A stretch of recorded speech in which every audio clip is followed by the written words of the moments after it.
Northwestern University, wala raw psikolohiya ang mga Pinoy. Ang naging suliranin ng agham panlipunan sa Pilipinas noong kanyang panahon ay masyado ang pagkapako sa pagbasa ng pagkataong Pilipino sa mga modelo at konsepto na nagmula sa ibang bansa. Ang psikolohiyang Pilipino ay nakilala na bagong kamalayan sa psikolohiya noong dekada 70 sa pagpupunyagi ni Virgilio Enriquez, ang kinikilalang ama ng psikolohiyang Pilipino. Sa malawak na pagsusuri, tinukoy ni Enriquez ang kapwa o shared identity bilang pangunahing pagpapahalaga o core value sa istruktura ng pagkilos at pagpapahalaga ng mga Pilipino. Ito ay ang kinikilalang batayan ng pagkatao na ipamamalas bilang pagkamakatao sa pamamagitan ng kagandahang loob o shared inner nobility at bilang pakikipagkapwa-tao sa pamamagitan ng pakiramdam o shared humanity. Katulad na lamang ng utang na loob. Ang utang na loob ay parang obligasyon na dapat mong ipakita ang pasasalamat sa taong gumawa ng kabutihan para sa iyo. Yung mga gawaing kabutihan na nagiging dahilan para maramdaman ng mga Pilipino na ang utang na loob ay kadalasang hindi mapapantayan ng anumang halaga. Kahit na may halaga man ito, nagdadala pa rin ito ng mas malalim na personal na koneksyon. Isa sa mga umugong na balita ay ang pagkapanalo ni Carlos Yulo ng 2 magkasunod na gold medal sa ibang bansa. Ngunit, imbis na ipagdiwang natin ang kanyang pagkapanalo, ay umugong ang balita tungkol sa kanya at sa kanyang pamilya. Pakinggan natin ito. Yung tungkol sa pera nga na ninakaw ko, nilustay, winaldas sa luho ko. Sinabi ko sa kanila na walang halong katotohanan lahat. So kung sa ni Kaloy, sa perception niya, meron, sabi ko nga sa kanya, willing akong maglabas ng mga evidences, ng mga deposit slips na meron ako ngayon. Ang sa akin lang naman, gusto ko malaman kung saan napunta yung incentives ko po na yun. Yung principle po kasi dito, wala po sa liit o laki ng amount po na incentives po na ginalaw niya, kundi po sa pagtago at paggalaw niya nang wala ko pong consent, yung pinapoint ko po sa kanya. Hindi niya deserve ang suporta ko at matawag na anak. Olympics champion ka nga pero di kami proud. Walang anak ang nagdadamot sa magulang. Tandaan mo yan. Wala ka dito sa mundo kung hindi dahil sa akin. Wala kang utang na loob. Ito naman ang iilan sa mga komento ng ating mga kapwa Pilipino batay sa umuugong na balita kila Yulo at ang kanyang pamilya. A good mother doesn't talk that way, not on social media. A mother doesn't need to explain money matter in public. It's a private and a family thing. It's so awkward and shameful to give details about money and all its computation. The best thing to do is be quiet and talk to your son. Ang bait naman pala ng anak nyo, bakit po kayo ganyan? Ang anak ay ginawa para hindi gawin na trabahador ng mga magulang. Tulungan nyo ang mga anak nyo na gumawa ng magandang future for themselves, hindi yun aasa kayo na kayo ang tumanggap sa pera na pinaghirapan ng inyong mga anak. Ang anak na mabait, lagi yan iniisip ang magulang at kapatid, and for sure may initiative yan na magbibigay sa inyo ng pera. Pinapahalagahan ng psikolohiyang Pilipino ang pakiramdam at kagandahang loob. Gayon din, may surface values din tayo tulad ng bahala na, lakas ng loob, pakikibaka, hiya, pakikisama, biro, lambing, tampo, at lalong-lalo na ang utang na loob na napanood natin. Ayon kay Virgilio Enriquez, ang konsepto ng utang na loob ay malalim at may kaugnayan sa kapwa o ang pakikipag-ugnayan ng mga Pilipino sa ibang tao. Ang utang na loob ay tumutukoy sa pagkilala at pagtanaw ng utang sa taong gumawa ng mabuti sa iyo. Ito ay ang obligasyon ng isang tao na suklian ang kabutihang natanggap mula sa kapwa. Sa accommodative service value, ipinapakita ito sa pamamagitan ng mga kilos ng pagbabalik ng pabor, paggalang at pasasalamat. Para sa mga Pilipino, hindi lamang ito simpleng pasasalamat kundi isang moral at emosyonal na obligasyon.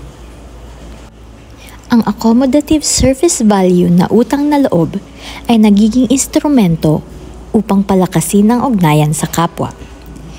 Pinahahalagahan ng isang tao ang kanilang mga ugnayan sa iba sa pamamagitan ng pag-aalay at pagpapakita ng kabutihang loob. Ang pagsasaalang-alang sa relasyon sa halip na individual na interes ay nagpapalakas ng kolektibong pagkakaisa na mahalaga sa kulturang Pilipino. Sa pananaw na ito, hindi sapat ang isang simpleng kabayaran o simpleng pagsasauli ng pabor. Kadalasang hinahanap ng isang Pilipino ang paraan upang suklian ang pabor sa isang mas espesyal o mas mahalagang paraan upang maipakita ang tunay na pagkilala sa kabutihang ibinigay sa kanila. Sa ating napakinggan patungkol sa isyu ni Carlos Yulo at ng kanyang ina, mapapansin ang pagkakaiba ng opinyon ng mga nakatatanda at nakababatang henerasyon tungkol sa utang na loob. Ang pagkakaibang ito ay nagpapakita ng malalim na pagbabago sa mga pagpapahalaga at pananaw ng mga Pilipino pagdating sa pamilya, responsibilidad at pagiging individual. Para sa mga nakatatanda, lalo na sa mga lumaki sa mas tradisyonal na lipunang Pilipino, ang konsepto ng utang na loob sa pagitan ng magulang at anak ay sagrado. Bilang pagkilala sa mga hirap na pinagdaanan ng mga magulang. Para sa kanila, likas na obligasyon ng anak ang magbigay ng respeto, pagkilala at kung maaari, suportahan ang kanilang mga magulang.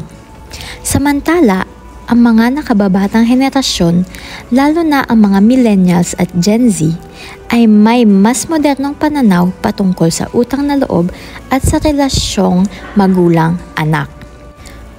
Para sa nakababatang henerasyon, ang pagiging anak ay hindi nangangahulugang isang buhay na utang na loob sa magulang. Naniniwala silang ang mga magulang ay may responsibilidad na alagaan at palakihin ang kanilang mga anak. At ang mga anak naman ay may kalayaang bumuo ng sariling landas nang hindi kinakailangang suklian ang mga magulang sa bawat bagay na ibinigay sa kanila. Kaya't kung ang anak ay tumangging umasa o tumangging suklian ang mga magulang sa paraang inaasahan ng nakatatanda, hindi nila ito itinuturing na kawalan ng utang na loob kundi pag-ayon sa ideya ng respeto sa kanilang sariling kalayaan. Para sa nakababatang henerasyon, ang pagiging magulang ay may kalakip na responsibilidad ngunit hindi ito nangangahulugang ang anak ay may utang sa bawat sakripisyo ng magulang. Naniniwala ang iba na ang tunay na pagmamahal ay walang hinihinging kapalit at ang responsibilidad ng magulang sa anak ay natural at hindi dapat ituring na obligasyong babayaran ng anak habang buhay. Ang pagbabago ng panahon ay may malaking epekto sa paghubog ng kultura. Ang mga nakatatanda ay lumaki sa kulturang mas konserbatibo at kolektibo, kaya't ang utang na loob ay isang mahalagang pagpapahalaga. Ang nakababatang henerasyon na lumaki sa mas moderno at individualistong panahon ay may ibang pananaw at mas malaya sa pamimili kung paano kikilalanin o hindi kikilalanin ang utang na loob sa mga magulang.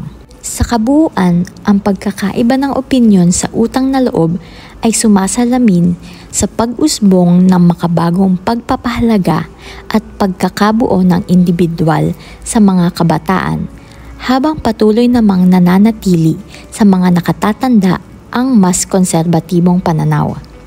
Ang ganitong pagkakaiba sa pananaw ay isang anyo ng pagbabago sa kultura na nagpapakita ng makulay at masalimuot na ugnayan ng tradisyonal at makabagong pagpapahalaga sa kulturang Pilipino.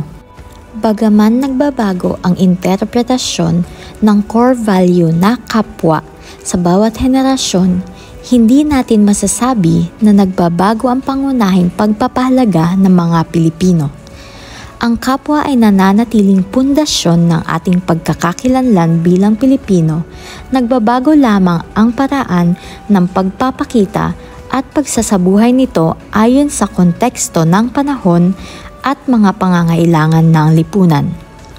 Sa kasalukuyang panahon, maaaring ituring na mas malawak na ngayon ang konsepto ng kapwa, kung saan may kasamang respeto sa individual na pagkakaiba at personal na kalayaan.